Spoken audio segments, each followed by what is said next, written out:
സംസ്ഥാനത്തെ മഴക്കെടുതിയിലേക്കാണ്. സംസ്ഥാനത്ത് മഴയുടെ ശക്തിക്ക് കുറവുണ്ടെങ്കിലും മഴ ദുരിതം തുടരുകയാണ്.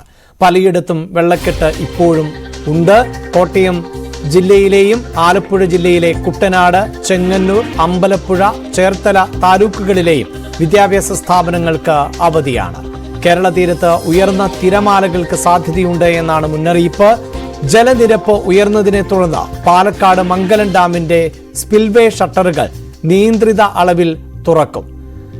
ചെറുകുന്നംപുഴയുടെ തീരത്തുള്ളവർ ജാഗ്രത പാലിക്കണം എന്ന നിർദ്ദേശമുണ്ട്.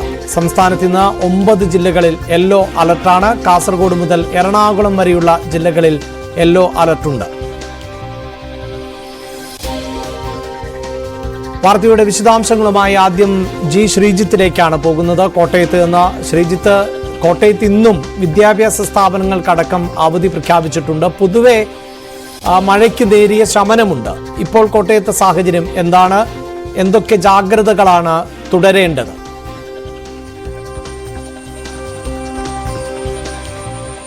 അഭിലാഷൻ, കോട്ടയത്ത് ഏതാണ്ട് മഴ പൂർണ്ണമായും ഒഴിഞ്ഞു എന്ന് തോന്നിപ്പിക്കുന്ന ഒരു കാലാവസ്ഥയാണ് ഇന്ന് രാവിലെയുള്ളത്. കഴിഞ്ഞ 3 ദിവസമായി രാവിലെ മുതൽ വൈകുന്നേരം വരെ പൂർണ്ണമായും കാർമേഘം മൂടിക്കെട്ടിയ അവസ്ഥയും ചാറ്റൽ മഴയും ഇടയ്ക്ക് അതിശക്തമായ മഴയും ഒക്കെയായി നിന്നിരുന്ന ഒരു കാലാവസ്ഥയാണ്. അതിൽ നിന്ന് ഏതാണ്ട് പൂർണ്ണമായും മാറി എന്ന് തോന്നിപ്പിക്കുകയാണ് ഇന്ന് രാവിലത്തെ കാലാവസ്ഥ. ഈ ജില്ലാ കളക്ടർ ഇന്നലെ തന്നെ അവധി പ്രഖ്യാപിച്ചിരുന്നു. അത് ഒരു പരിധിവരെ ഇന്നലത്തെ സാഹചര്യവും ഇന്നൊരു പക്ഷേ സംഭവിക്കാൻ സാധ്യതയുള്ള സാഹചര്യവും എല്ലാം മുൻകൂട്ടി ഒന്ന് പ്രതീക്ഷിച്ച് ഒരു അവധി, ഒരു കരുതലായ ഒരു അവധി എന്ന നിലയിലാണ് ഇന്നത്തെ അവധി ഫലത്തിൽ മാറിയിരിക്കുന്നത്. ഒരു കാര്യം എടുത്തു പറയാനുള്ളത്, മഴയല്ല ഈ തവണ കോട്ടയത്ത് വലിയ ദുരിതം വിതച്ചത്, അത് വലിയ കാറ്റാണ്. കുമരകം ഒപ്പം തന്നെ ഐമനം പഞ്ചായത്തിലെ വിവിധ പ്രദേശങ്ങൾ, തിരുവാതുക്കൽ അടക്കമുള്ള പ്രദേശങ്ങളിൽ വലിയ തോതിൽ കാറ്റടിക്കുന്നു. മിനിയാന്ന് വൈകുന്നേരവും രാത്രിയൊക്കെയായി അത് നിരവധി വീടുകൾക്ക് കേടുപാട് സംഭവിക്കുന്നു. പല വീടുകളുടെ മേൽക്കൂര അടക്കം പോകുന്ന ഒരു സാഹചര്യം ഉണ്ടായിട്ടുണ്ട്. അതിനു മുൻപുള്ള 2 ദിവസങ്ങളിലും സമാനമായ സാഹചര്യമായിരുന്നു. പ്രത്യേകിച്ച് പല പ്രധാനപ്പെട്ട വഴികളിലും മരങ്ങൾ ഒടിഞ്ഞു വീഴുന്ന സാഹചര്യം ഉണ്ടായിട്ടുണ്ട്. ഇതൊരു സാധാരണ കാണാത്തത്ര ഒരു ദുരിതമായി ഇത് മാറിയിട്ടുണ്ടായിരുന്നു. അതുകൂടി മുൻകരുതലായി എടുത്തുകൊണ്ടായിരിക്കുക കഴിഞ്ഞ 3 ദിവസമായ ഫലത്തിൽ കോട്ടയം ജില്ലയിലെ വിദ്യാഭ്യാസ സ്ഥാപനങ്ങൾക്ക് അവധിയാണ്. അതിന്റെ കാരണം ഒരുപക്ഷെ മഴയോ അല്ലെങ്കിൽ നദികളിൽ നിന്ന് ഉയർന്നു വന്ന് കയറിയ വെള്ളപ്പൊക്കമോ ഒന്നും അല്ല എന്ന് വേണം മനസ്സിലാക്കാൻ. കാരണം നദികളിൽ ഇപ്പോഴും മുന്നറിയിപ്പ് നിലയിൽ മാത്രമേ വെള്ളമുള്ളൂ. അതും എടുത്തു പറയാനുള്ളത്, ഇത്തവണത്തെ സവിശേഷത, സാധാരണഗതിയിൽ ആദ്യം ഈരാറ്റുപേട്ടയും പിന്നെ പാലയിലും ഒക്കെ വെള്ളം കയറുന്നു. ഇപ്പുറത്ത് മണിമലയാറ്റിലാണെങ്കിൽ മുണ്ടക്കയത്ത് കോസ്വേ മുങ്ങുന്ന സാഹചര്യം ഉണ്ടാകുന്നു. ഇതൊന്നും തന്നെ ഈ തവണ ഉണ്ടായിട്ടില്ല എന്നുള്ളതാണ്. അതേസമയം തന്നെ ഈ പടിഞ്ഞാറൻ മേഖല, പ്രത്യേകിച്ച് ഈ കുമരകം പഞ്ചായത്ത്, ഐമനം പഞ്ചായത്ത്, അങ്ങനെയുള്ള തിരുവാർപ്പ് പഞ്ചായത്തിന്റെ വിവിധ മേഖലകളിൽ പക്ഷെ വെള്ളക്കെട്ട് രൂപപ്പെട്ടിട്ടുണ്ട്. കാരണം ഈ മേഖലയിൽ അതിശക്തമായ മഴയായിരുന്നു. കോടൂരാറ്, സാധാരണഗതിയിൽ മീനച്ചിലാറൊക്കെ നിറഞ്ഞു കവിഞ്ഞ ശേഷമാണ് കോടൂരാറ്റിൽ വലിയ രീതിയിൽ വെള്ളം പൊങ്ങി കാണാറുള്ളത്. പക്ഷെ ഇത്തവണ മീനച്ചിലാറ്റിൽ വെള്ളം അത്രത്തോളം കരഞ്ഞു കവിയുന്നതിന് മുൻപ് തന്നെ കോടൂരാറ്റിൽ, നഗരത്തിൽ കോടിമതയിൽ കൂടെ ഒഴുകുന്ന നദിയിൽ വെള്ളം കയറുന്ന സാഹചര്യമുണ്ട്. അതാണ് ഈ പടിഞ്ഞാറൻ മേഖലയിൽ വലിയ ദുരിതമാക്കിയത്. അതും ഈ കിഴക്കൻ വെള്ളം കാര്യമായി ഒഴുകി വന്നു എന്ന് നമുക്ക് പറയാൻ കഴിയില്ല. അതിനും അപ്പുറത്തേക്ക് ഇവിടെ ശക്തമായ മഴ ഉണ്ടായിരുന്നു.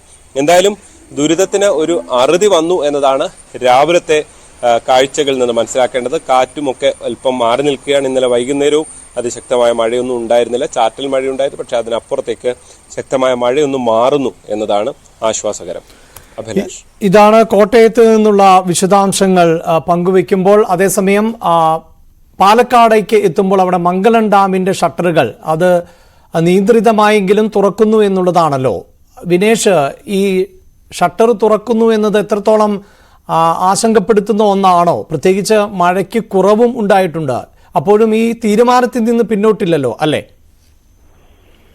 അഭിലാഷ്, പാലക്കാട് മഴ പൊതുവെ കുറവാണ്. മംഗലം ഡാമിന്റെ വൃഷ്ടിപ്രദേശങ്ങളിൽ മാത്രമാണ് കഴിഞ്ഞ കുറച്ച് ദിവസങ്ങളായി ശക്തമായ മഴയുണ്ടായിരുന്നത്. ഇപ്പോൾ അവിടെയും മഴയില്ല. എങ്കിൽ പോലും ഇതിന്റെ ഡാമിന്റെ ബ്ലൂ അലർട്ട് ലെവൽ 76 മീറ്റർ ആക്കിയാണ് നിജപ്പെടുത്തിയിട്ടുള്ളത്. ആ 76 മുകളിൽ എത്തിയിട്ടുണ്ട്. 76.51 മീറ്റർ ആണ് ഇപ്പോൾ ഇതിന്റെ ജലനിരപ്പ് ഉയർന്നിട്ടുള്ളത്. ഈ ഒരു സാഹചര്യത്തിലാണ് മംഗലം ഡാമിന്റെ സ്പിൽവേ ഷട്ടറുകൾ തുറക്കാൻ തീരുമാനിച്ചിട്ടുള്ളത്. ഇന്ന് 11 മണിക്കാണ് ഇതിന്റെ ഷട്ടറുകൾ തുറക്കുക. ചെറുകുന്നം പുഴയുടെ തീരത്തുള്ളവർ ജാഗ്രത പാലിക്കണമെന്ന നിർദ്ദേശമുണ്ട്. അതേസമയം തന്നെ മറ്റുള്ള ഡാമുകൾ എടുത്തു നോക്കിക്കഴിഞ്ഞാൽ മറ്റുള്ള ഡാമുകളിലൊന്നും ആവശ്യത്തിന് വെള്ളമില്ലാത്തൊരവസ്ഥയുണ്ട്. കാരണം ഞാൻ നേരത്തെ സൂചിപ്പിച്ച പോലെ തന്നെ കഴിഞ്ഞ കുറച്ച് ദിവസങ്ങളായി മറ്റുള്ള ജില്ലകളിൽ ശക്തമായ മഴ തുടരുമ്പോഴും ഒറ്റപ്പെട്ട മഴ മാത്രമാണ് പാലക്കാട് ലഭിച്ചത്. ചില പ്രദേശങ്ങളിൽ മാത്രമാണ് മഴയുണ്ടായത്. അങ്ങനെയാണ് മംഗലം ഡാം നിറഞ്ഞത്. എന്നാൽ പാലക്കാട് ഏറ്റവും വലിയ ഡാമായ മലമ്പുഴയിൽ വെള്ളം ആവശ്യത്തിന് ഇല്ല, മലമ്പുഴ ഡാമിലില്ല. അതുപോലെ തന്നെ മറ്റുള്ള കാഞ്ഞിരപ്പുഴ മറ്റുള്ള സ്ഥലങ്ങളിലെ ഡാമുകളിലൊന്നും തന്നെ ആവശ്യത്തിന് വെള്ളമില്ല. ചിലയിടത്ത് കരുതൽ ശേഖരം മാത്രമാണുള്ളത്. അത് കാർഷിക മേഖലയ്ക്ക് വരും ദിവസങ്ങളിൽ മഴ ശക്തമായി പാലക്കാട് ലഭിച്ചില്ലെങ്കിൽ അത് കാർഷിക മേഖലയ്ക്ക് വലിയ തിരിച്ചടിയാവും എന്ന് തന്നെയാണ് വിദഗ്ധർ പറയുന്നത്. എന്തായാലും മംഗലം ഡാമിന്റെ വൃഷ്ടി പ്രദേശങ്ങളിൽ മഴ ശക്തമായി തന്നെ ഇന്നലെ രാത്രി വരെ ലഭിച്ചിട്ടുണ്ട്. ഇപ്പോൾ മഴയില്ല. എങ്കിൽ പോലും 11 മണിയോടുകൂടി തന്നെ സ്പിൽവേ ഷട്ടറുകൾ തുറക്കും. വിശദാംശങ്ങളാണ് പാലക്കാട് നിന്ന് വിനേഷ് കുമാറും പങ്കുവച്ചത്. അതേസമയം കടൽക്ഷോഭം രൂക്ഷമായിട്ടും നടപടിയെടുക്കുന്നില്ല എന്നാരോപിച്ച് എറണാകുളം എടവനക്കാട് പഞ്ചായത്തിൽ ഇന്ന് ഹർത്താലാണ്. തീരദേശ സംരക്ഷണ സമിതിയുടെ നേതൃത്വത്തിൽ വൈകിട്ട് 6 മണിവരെയാണ് ഹർത്താൽ ആചരിക്കുന്നത്. പ്രതിഷേധത്തിന്റെ ഭാഗമായി ഇന്നലെ വൈപ്പിൻ സംസ്ഥാനപാത പ്രദേശവാസികൾ ഉപരോധിച്ചിരുന്നു. പ്രദേശത്ത് ടെട്രാപാഡ് കടൽ ഭിത്തികൾ നിർമ്മിക്കണം എന്നാണ് പ്രധാന ആവശ്യം. ജില്ലാ കളക്ടറുമായി ഉച്ചയ്ക്ക് സമരസമിതി ചർച്ച നടത്തുകയും ചെയ്യുന്നുണ്ട്.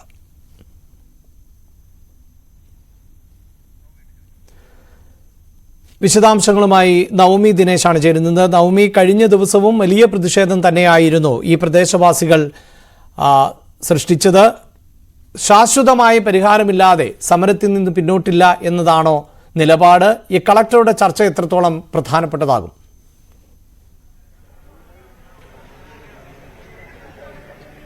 അഭിലാഷ്, രാവിലെ 6 മണിക്ക് തുടങ്ങിയ ഹർത്താൽ ഇപ്പോഴും പുരോഗമിക്കുകയാണ്. ഇവിടെ ബോർഡൊക്കെ വെച്ച് വാഹനങ്ങൾ തടഞ്ഞുകൊണ്ടുള്ള ഒരു പ്രതിഷേധം തന്നെയാണ് എടവനാട്ട് ഇപ്പോൾ കാണാൻ സാധിക്കുന്നത്. ഈ അത്യാവശ്യ സർവീസുകൾ, ഈ ആംബുലൻസ് അല്ലെങ്കിൽ സ്കൂൾ ബസ് മാത്രമേ ഇപ്പോൾ കടത്തിവിടുകയുള്ളൂ. ബാക്കി എല്ലാ വണ്ടികളും ഇവിടെ ബ്ലോക്ക് ചെയ്തിരിക്കുകയാണ്, വഴിതിരിച്ചു വിട്ടിരിക്കുകയാണ്. ഇവരുടെ പ്രധാനപ്പെട്ട ആവശ്യം, നമുക്കറിയാം, ഇവർ നേരിടുന്ന ഏറ്റവും വലിയ പ്രശ്നം, ഏറ്റവും കൂടുതൽ ഉള്ളത് മത്സ്യത്തൊഴിലാളികളാണ്, തീരദേശത്ത് താമസിക്കുന്നവരാണ്. ഇവരുടെ വീടുകളിൽ കടൽ കയറ്റമുണ്ടായാൽ വീടുകളിലേക്ക് വെള്ളം കയറുന്നുണ്ട്. ഇവർക്ക് താമസിക്കാൻ കഴിയാത്തൊരു സാഹചര്യം. ഇത് ഇന്നോ ഇന്നലെയോ തുടങ്ങിയതല്ല, കഴിഞ്ഞ 20 വർഷമായി ഇവർ അനുഭവിക്കുന്ന പ്രശ്നങ്ങളാണ്. ഇത് പലതവണ മാറി മാറി വരുന്ന സർക്കാരുകളെയും ജനപ്രതിനിധികളോടൊക്കെ പറഞ്ഞിട്ട് പോലും ഇവരാരും ശാശ്വതമായിട്ടുള്ള ഒരു നടപടി സ്വീകരിക്കുന്നില്ല. അതുകൊണ്ട് തന്നെ ഒരു കടൽ ഭിത്തി അല്ലെങ്കിൽ ടെട്രാപോഡ്, ഇത് ഏതെങ്കിലും ഒന്ന് നിർമ്മിച്ച് നൽകണമെന്ന് കർശനമായിട്ടുള്ള ഒരു രീതിയിലേക്ക്, ഒരു നിലപാട് തന്നെയാണ് ഇവിടുത്തുകാർ എടുത്തിരിക്കുന്നത്. അതിന്റെ ഭാഗമായാണ് ഇന്നലെ നമ്മൾ കണ്ട വലിയ രീതിയിലുള്ള ഒരു പ്രതിഷേധം. റോഡ് ഉപരോധിച്ചുകൊണ്ടുള്ള ഒരു പ്രതിഷേധമായിരുന്നു ഇന്നലെ ഇവിടെ നിന്ന് കണ്ടിരുന്നത്. പിന്നീട് ഫോർട്ട് കൊച്ചി സബ് കളക്ടർ അടക്കം ഇവിടെ എത്തി ഇവരുമായി സംസാരിച്ചുവെങ്കിലും ഒരു അനുനയ നീക്കത്തിന് സാധിച്ചിരുന്നില്ല. കാരണം ഇവർ പറയുന്നത് പലതവണ ഇത്തരത്തിൽ മന്ത്രിമാരും അതോടൊപ്പം തന്നെ ജനപ്രതിനിധികളും വരും, തങ്ങളെ കാണുന്നു, തങ്ങളെ കണ്ട് പോകുന്നു എന്നതിനപ്പുറത്തേക്ക് ഇവർക്കൊരു പരിഹാരം കണ്ടെത്താൻ ഇതുവരേക്കും ആരെ കൊണ്ടും സാധിച്ചിട്ടില്ല. അതുകൊണ്ട് തന്നെയാണ് ഒരു ഹർത്താൽ എന്ന രീതിയിലേക്ക് കൂടുതൽ പ്രതിഷേധം വ്യാപിപ്പിക്കാൻ ഇവർ തീരുമാനിച്ചിരിക്കുന്നത്. എന്നാലും ഇന്ന് 12 മണിക്ക് ജില്ലാ കളക്ടറുമായി യോഗം വിളിച്ചിട്ടുണ്ട്. ഈ ജനകീയ സമിതിയിലെ ജനപ്രതിനിധികളും ജില്ലാ കളക്ടറുമായി ഇന്ന് 12 മണിക്ക് യോഗം ചേരും. ഈ യോഗത്തിൽ ഒരു പരിഹാരം കണ്ടെത്തിയിട്ടില്ല എങ്കിൽ ഈ ഹർത്താൽ അല്ലെങ്കിൽ കൂടുതൽ വലിയ രീതിയിലുള്ള ഒരു പ്രതിഷേധവുമായി മുന്നോട്ട് പോകാൻ തന്നെയാണ് തീരുമാനിച്ചിരിക്കുന്നത്. ചേട്ടാ, നമുക്ക് ഇവിടെ ഉള്ളവരോട് തന്നെ ചോദിക്കാം. ചേട്ടാ, ഈ ഒരു പ്രതിഷേധം വലിയ രീതിയിലേക്ക് പൊയ്ക്കൊണ്ടിരിക്കുകയാണ്. ഇന്ന് 12 മണിക്ക് കളക്ടറുമായിട്ട് നിങ്ങളൊരു സംസാരിക്കാൻ തീരുമാനിച്ചിരിക്കുകയാണ്. എന്താണ് ഈ ഒരു പ്രതിഷേധം? ഇനി മുന്നോട്ട് പോകുമോ? നിങ്ങളുടെ പ്രശ്നത്തിന് പരിഹാരം കണ്ടില്ലെങ്കിൽ ഞങ്ങൾ സമരമായിട്ട് മുന്നോട്ട് പോകാൻ തന്നെ തീരുമാനിച്ചിരിക്കുന്നത്. ഇനി ശക്തമാക്കുക, അതിനുവേണ്ടിയാണ് ഞങ്ങൾ ഇപ്പോൾ നടക്കുന്നത്. പരിഹാരം കണ്ടില്ലെങ്കിൽ ഇനി ഇതിലും ശക്തമാവും. അതിനുവേണ്ടിയാണ് ഈ പരിപാടി ഇപ്പോൾ നടത്തിക്കൊണ്ടിരിക്കുന്നത്. ഈ സർക്കാർ മാറി മാറി വരുന്നുണ്ട്, നിങ്ങൾക്ക് ചെയ്തു തരാമെന്ന് പറയുന്ന എല്ലാ വാഗ്ദാനങ്ങൾ മാത്രമേ ഉള്ളൂ, ഒന്നും ചെയ്തിട്ടില്ല. ഈ പുലിമുട്ടായാലും കടൽഭിത്തി ആയാലും റോഡായാലും ഒന്നും ചെയ്തിട്ടില്ല. തീരദേശ റോഡായാലും ഒന്നും ചെയ്തിട്ടില്ല. ഒരുപാട് പൈസ ഇവിടെ പാസ്സായിട്ടും അതുവരെ ചെയ്തിട്ടില്ല. ഇവിടെ പ്രതിഷേധവുമായി മുന്നോട്ട് പോകാൻ തന്നെയാണ്. അവിടെ ചെന്നൊന്ന് കാണുത് 7 പേര് മരിച്ച സ്ഥലമാണ്. 2004 സുനാമിയില് എറണാകുളം ജില്ലയില് 5 പേര് മറ്റു പ്രദേശമാണ്. ഇവിടെ ആ സുനാമിക്ക് പാസ്സായ ഫണ്ട് പോലും ഇവിടെ വിനിയോഗിച്ചില്ല. അന്ന് 12.5 കോടി രൂപ അതിനുശേഷം പാസ്സായിട്ട് പോലും തീരദേശത്ത് ഒരു കല്ലെടുത്ത് വെച്ചില്ല. പിന്നീട് കാലാകാലങ്ങളിൽ കടൽക്ഷോഭം ഉണ്ടാകും, വീടുകളിലും. അപ്പോൾ MLA, MP, കളക്ടറൊക്കെ വന്ന് കുറെ വാഗ്ദാനങ്ങളൊക്കെ ചെയ്യും. വാഗ്ദാനങ്ങളല്ലാണ്ട് വേറൊന്നും ചെയ്യാറില്ല. പിന്നെ ചെയ്യുന്നതാണ് മണ്ണുവാട വെക്കും. അതുകൂടാതെ ജിയോ ബാഗ്. ഈ ജിയോ ബാഗ് ഒരു കടൽ വരുമ്പോൾ തന്നെ ഇതൊക്കെ പൊളിഞ്ഞു പോകും. ഞങ്ങൾക്ക് ശാശ്വതമായ പരിഹാരമില്ല. അപ്പോൾ ശാശ്വതമായ പരിഹാരം ഇപ്പോൾ സുനാമിക്ക് വന്നതിന് അതിനേലും ഭീകരമായ അവസ്ഥയാണ് ഇപ്പോൾ ഉള്ളത്. അതാണ് വൈകാരികമായി 20 വർഷത്തിന് ശേഷമെങ്കിലും ഇന്നലെ ഈ ശക്തമായ സമരം നടത്തിയത്. ഇന്ന് 12 മണിക്ക് കളക്ടറേറ്റിൽ മീറ്റിംഗിന് വിളിച്ചിട്ടുണ്ട്. പഞ്ചായത്തിന്റെ പ്രതിനിധികൾ, തീരദേശത്തെ വാർഡ് മെമ്പർമാർ 3 പേര്, സമരസമിതിയുടെ 4 പേര്, അങ്ങനെ 9 പേര് പോകാൻ തീരുമാനിച്ചിട്ടുണ്ട്. വിജയിക്കുമെന്നുള്ള പ്രതീക്ഷയൊന്നും ഞങ്ങൾക്കില്ല. അതുകൊണ്ട് തന്നെ ഇന്ന് 6 മണി തുടങ്ങി വൈകിട്ട് 6 മണി വരെ സമാധാനമായിട്ടുള്ള ഹർത്താൽ നടത്തുകയാണ്. സമരം വിജയിക്കുകയാണെങ്കിൽ ആ നിമിഷം ഇവിടെ അവസാനിക്കും. അതല്ല എങ്കിൽ ശക്തമായിട്ടുള്ള സമരം ആയിട്ട് ഈ തീരദേശവാസികൾ മുമ്പോട്ട് പോകും. അഭിലാഷ്, അത് തന്നെയാണ് ഇവരുടെ ഒരു പ്രതിഷേധം. അത് ഗതികെട്ട് തെരുവിലിറങ്ങിയിരിക്കുകയാണ്. ഇവരുടെ വീടുകളിലെ അവസ്ഥയൊക്കെ പലതവണ നമ്മൾ മാധ്യമങ്ങളിലൂടെ പുറം ലോകത്തെ അറിയിച്ചതാണ്. എങ്കിൽ പോലും ജനപ്രതിനിധികൾ ഇവർക്കൊരു പരിഹാരം കണ്ടെത്താൻ കഴിഞ്ഞിട്ടില്ല. അതുകൊണ്ട് തന്നെയാണ് ശക്തമായിട്ടുള്ള ഒരു പ്രതിഷേധവുമായി ഇപ്പോൾ മുന്നോട്ട് പോയിക്കൊണ്ടിരിക്കുന്നത്. നവമി സൂചിപ്പിക്കുന്നത് പോലെ ഗതികെട്ടാണ് ഈ ജനങ്ങൾ തെരുവിലേക്ക് ഇറങ്ങുന്നത്. അവർക്ക് ജീവിക്കാൻ വേണ്ടിയുള്ള സമരം ആണ് ഇപ്പോൾ കാണുന്നത്. ഇന്ന് കളക്ടറുമായി ചർച്ച നടത്തുന്നുണ്ട്. ഈ വാർത്ത തീർച്ചയായും ഇന്നത്തെ വാർത്താ ദിനത്തിൽ വളരെ പ്രധാനപ്പെട്ടതായി മാറുന്നുണ്ട്. മറ്റ് പ്രദേശങ്ങളിലെ മഴക്കെടുതി പരിശോധിക്കുമ്പോൾ ശക്തമായ മഴയിൽ പാലക്കാട് പട്ടാമ്പി നഗരത്തിലെ റോഡുകളിൽ ഗർത്തങ്ങൾ രൂപപ്പെട്ടത് ഗതാഗതക്കുരുക്കിന് കാരണമായി. വലിയ കുഴികളിൽ വാഹനങ്ങൾ അപകടത്തിൽപ്പെടുന്നത് നിത്യസംഭവമായി ഇവിടെ മാറിയിരിക്കുകയാണ്. ഇരുചക്ര വാഹന യാത്രക്കാരാണ് കൂടുതലും അപകടത്തിൽപ്പെടുന്നത്. ഗതാഗതക്കുരുക്കിൽ വിദ്യാർത്ഥികൾ ഉൾപ്പെടെയുള്ള യാത്രക്കാർ ഏറെ വലയുന്ന സാഹചര്യമാണ് ഉള്ളത്. റോഡ് തകർച്ചയിൽ വ്യാപാരികളും പ്രതിഷേധവുമായി രംഗത്തെത്തിയിട്ടുണ്ട്. എത്രയും വേഗം റോഡിലെ കുഴികൾ അടച്ച് ജനങ്ങളുടെ യാത്രാ ദുരിതത്തിന് പരിഹാരം വേണം എന്നാണ് നാട്ടുകാരുടെ ആവശ്യം.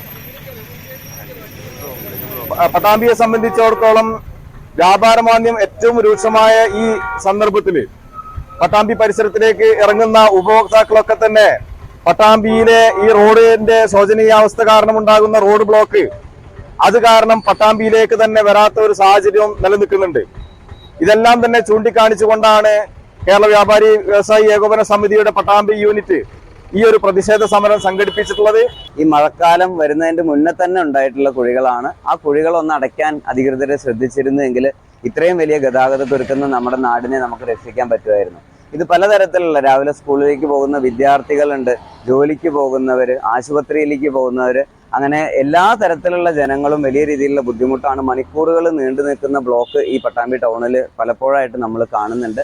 അപ്പൊ ഈ കുഴികൾ എത്രയും പെട്ടെന്ന്, ഇനി ടാറ് എന്നുള്ളതൊക്കെ ഈ ഒരു മഴക്കാലത്ത് പ്രായോഗികമല്ല എന്നാണ്, കുറച്ച് കോൺക്രീറ്റ് ഇട്ടിട്ടെങ്കിലും ആ കുഴികൾ അടച്ചിട്ടുള്ള ഒരു ഇത് ചെയ്തു തന്നിരുന്നുവെങ്കിൽ ആളുകൾക്ക് വലിയ രീതിയിലുള്ളൊരു സഹായകരാവും. പട്ടാമ്പിയിലെ ജനങ്ങൾ ഇതാണ് പറയുന്നത് എങ്കിൽ ഇടുക്കി മൂന്നാർ ഗ്യാപ്പ് റോഡിലൂടെയുള്ള യാത്രയും ആശങ്ക നിറഞ്ഞതാണ്. മണ്ണിടിച്ചിൽ സാധ്യത ഉള്ളതിനാൽ ഗ്യാപ്പ് റോഡിലൂടെയുള്ള യാത്രയ്ക്ക് ജില്ലാ ഭരണകൂടം നിയന്ത്രണം ഏർപ്പെടുത്തിയിട്ടുണ്ട്. മണ്ണിടിച്ചിൽ സാധ്യതയേറെയുള്ള പ്രദേശങ്ങളിലൊന്നാണ് ഇടുക്കി മൂന്നാർ ഗ്യാപ്പ് റോഡ്. മുൻവർഷങ്ങളിൽ മഴ കനത്ത സാഹചര്യങ്ങളിൽ ഗ്യാപ്പ് റോഡിൽ മണ്ണിടിച്ചിൽ സംഭവിച്ചിരുന്നു. ഈ മഴക്കാലം ആരംഭിച്ച ശേഷവും ഗ്യാപ്പ് റോഡിൽ നേരിയ തോതിൽ മണ്ണിടിഞ്ഞിരുന്നു. മൂന്നാർ മേഖലയിൽ ശക്തമായ മഴ തുടരുന്ന സാഹചര്യത്തിൽ ഗ്യാപ്പ് റോഡിലൂടെയുള്ള യാത്രയ്ക്ക് ജില്ലാ ഭരണകൂടം നിയന്ത്രണം ഏർപ്പെടുത്തിയിട്ടുണ്ട്.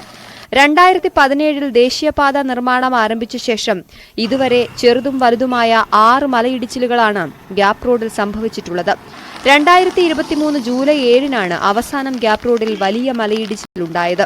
30 മീറ്റർ ഭാഗത്താണ് അന്ന് മലയിടിഞ്ഞത്. 2019 നിർമ്മാണ പ്രവർത്തനങ്ങൾക്കിടയിലുണ്ടായ മലയിടിച്ചിലിൽ 2 തൊഴിലാളികളും ഒരു മണ്ണുമാന്തി യന്ത്രവും മണ്ണിനടിയിൽപ്പെട്ടിരുന്നു. അതിൽ ഒരാളുടെ മൃതദേഹം മാത്രമാണ് അന്ന് കണ്ടെത്തിയത്. 2019-ലും 2020-ലും വലിയ തോതിൽ മണ്ണിടിഞ്ഞ് ഗ്യാപ്പ് റോഡിന് താഴ്ഭാഗത്ത് വലിയ കൃഷിനാശവും സംഭവിച്ചിരുന്നു. ന്യൂസ് 18 മൂന്നാർ. നമ്മൾ നേരത്തെ എടവനക്കാട്ടെ ജനങ്ങളുടെ പ്രതിഷേധം കണ്ടിരുന്നു. അത് കടൽക്ഷോഭം രൂക്ഷമാകുമ്പോൾ അതിന് ശാശ്വത പരിഹാരം ഉണ്ടാകണമെന്നാവശ്യപ്പെട്ടായിരുന്നു നവമി അവിടെ നിന്ന് വാർത്തയുടെ വിശദാംശങ്ങൾ നൽകിയെങ്കിൽ രൂക്ഷമായ കടലാക്രമണത്തിൽ കോഴിക്കോട് കാപ്പാട് തീരദേശ പാത കടലെടുത്തിരിക്കുകയാണ്. ഏതാനും മാസങ്ങൾക്ക് മുമ്പ് പുതുക്കിപ്പണിത ഭാഗമാണ് വീണ്ടും കടലെടുത്തത്. കടലാക്രമണം തടയുന്നതിനായി പ്രദേശത്ത് പുലിമുട്ട് നിർമ്മിക്കണം എന്നാണ് നാട്ടുകാരുടെ ആവശ്യം. 2 ദിവസമായി തുടരുന്ന രൂക്ഷമായ കടലാക്രമണത്തിലാണ് കൊയിലാണ്ടി കാപ്പാട് തീരദേശപാത തകർന്നത്. വഴിയുടെ 3 ഭാഗങ്ങളിലായി വലിയ കുഴികൾ രൂപപ്പെട്ടിട്ടുണ്ട്.